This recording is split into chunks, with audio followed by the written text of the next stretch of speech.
How to wreck a billion-dollar business in 9 months.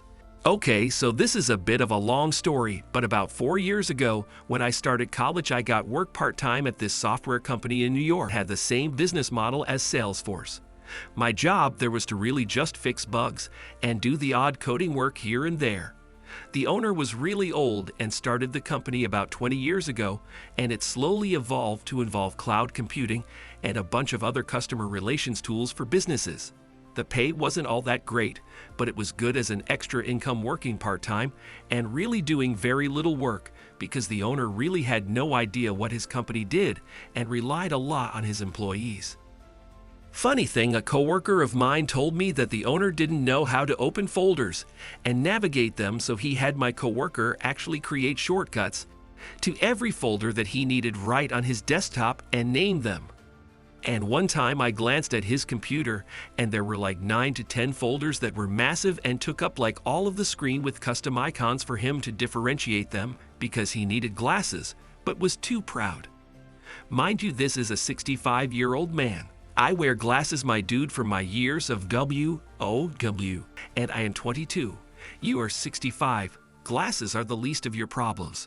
Anyways, he was just a petty tyrant that felt inadequate when it came to technology, so he micromanaged the dumbest things.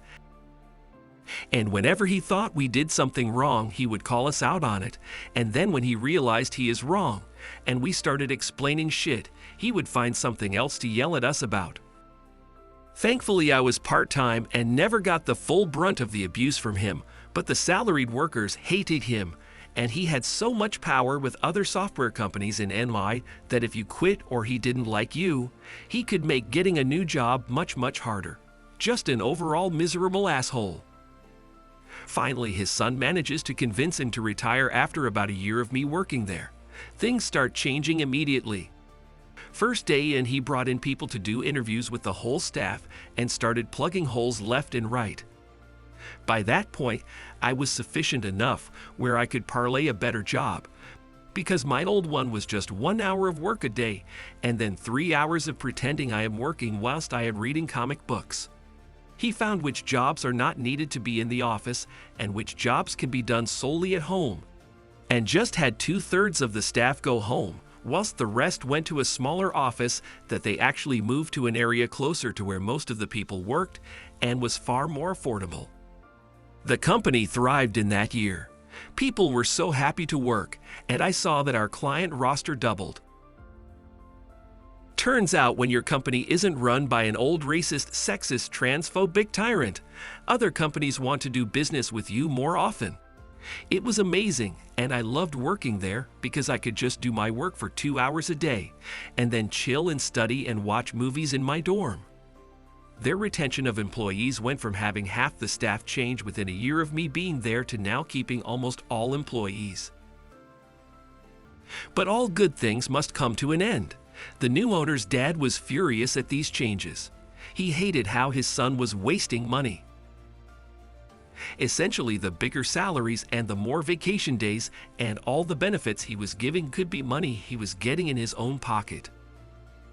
Of course, he didn't realize that making the workplace so much better was what doubled the company's net worth and their revenue. But that wasn't enough, because instead of counting the cash he was counting the extra pennies he wasn't squeezing from his employees.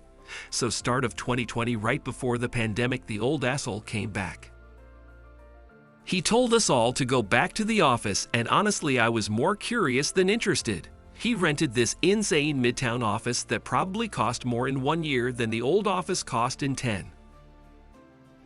It was so extravagant and ugly and unnecessary. Immediately as we went into our new offices. Horrible offices, by the way. No parking for most of the employees. Out in the middle of the busiest streets of Manhattan. Worst place to work. So far away from where most people lived. Awful. But even worse, all the benefits were cut. Vacation days gone. Sick days cut. All of it cut. PTO gone. All of it. I had to work again in an office, and now I had to wear a more professional outfit. And he gave us an insane list about no piercings or weird hair colors or anything. About a third of the staff left by the end of day after their salaries were cut too. Here we are in this tall-ass, ugly-ass building being told that we are losing money because this old asshole wants more. As people start quitting, he starts threatening them. I will blackball you. I will ruin you. I will this and that and the other. But as more and more people quit, the less power his threats had, the more tired he looked. The more beaten. Finally, he called this co-worker of mine to set up his computer. Later, when we all went for drinks, his assistant told me that half the people he called from other companies did not answer, and the other half asked where his son was. He had lost all the power he built over 20 years, and he knew he fucked up in that moment. I quit just as the pandemic hit.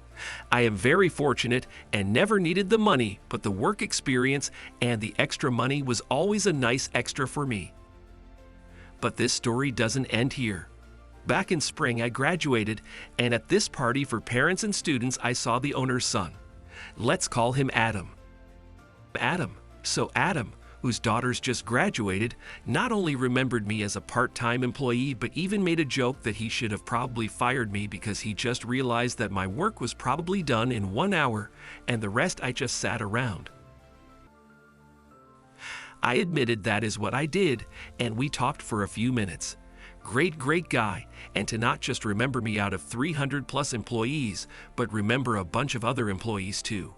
This guy cared, and you could see it. I introduced him to my parents, and then I asked about the company. Turns out that he and his dad and his siblings had this complicated deal most high net worth families with a business have if it's private, and he held a piece of the company, as did his siblings, but his dad a lot of power on who runs what. All his siblings were happy that they were getting more money out of the business and loved the way it was going, all except their dad. He simply announced he was taking over, and they had no power to stop him. But before that, they told him they would sell their pieces to competitors or their dad could buy them out. Out of pride and stubbornness, and thinking he knew better, he bought them all out with his own money after a company evaluation was performed at the moment. The company's value had actually doubled in 1 year, which made their father even more furious. He had multiple companies come and evaluate their assets and their company overall, and it all kept coming back the same as the son's evaluator. I actually kept plowing him with drinks, and he admitted each of the siblings took a bit over $1.1 billion after all taxes were paid. Now the kids all wanted to sell because a few weeks before the dad took over, Salesforce wanted to buy their company. For those who don't know, Salesforce is the Amazon of these type of software companies. And during the pandemic, their worth doubled. I think they stand at $200 to $300 billion. Even when the dad took back power and started ruining the business, Salesforce wanted them. And had they gone through with it, the dad would have made back all of the money he spent acquiring his kids' pieces and doubled that. It would have been Salesforce's CCO and the biggest acquisition of all time. I later Googled it, and the first acquisition is $27 billion, and the second is 6.5, so between that, closer to 6.5 probably. Now though, the business closed after 9 months in the pandemic, losing employees left and right, not being able to hire them, clients leaving for Salesforce and other companies. Finally, he was forced to close his company and sell the software, and whatever else was left to anyone willing to buy. All in all, he probably made back a third of what he spent acquiring his children's pieces. The guy is still a billionaire in the low single digits, but for a guy like that with that kind of pride, it wouldn't matter. And all he had to do was let his son run the company and keep counting his money. But no, pride and some weird cultish devotion to slavery-style capitalism wouldn't let him succeed. TLDR, oh boy. Old owner was a 65-year-old asshole tyrant running a software company he barely understood. Son takes over and makes everything better, doubles value, and massive companies want to acquire them for billions. Father hates that son treats his employees with respect and is not sucking them dry for that little extra money. Takes back company, buys gaudy, ugly, expensive offices, and cuts benefits and salaries. Loses a third of the employees, and due to being unprepared for the pandemic and not retaining employees, loses business in 9 months. All because he needed to suck those few extra dollars from the little people.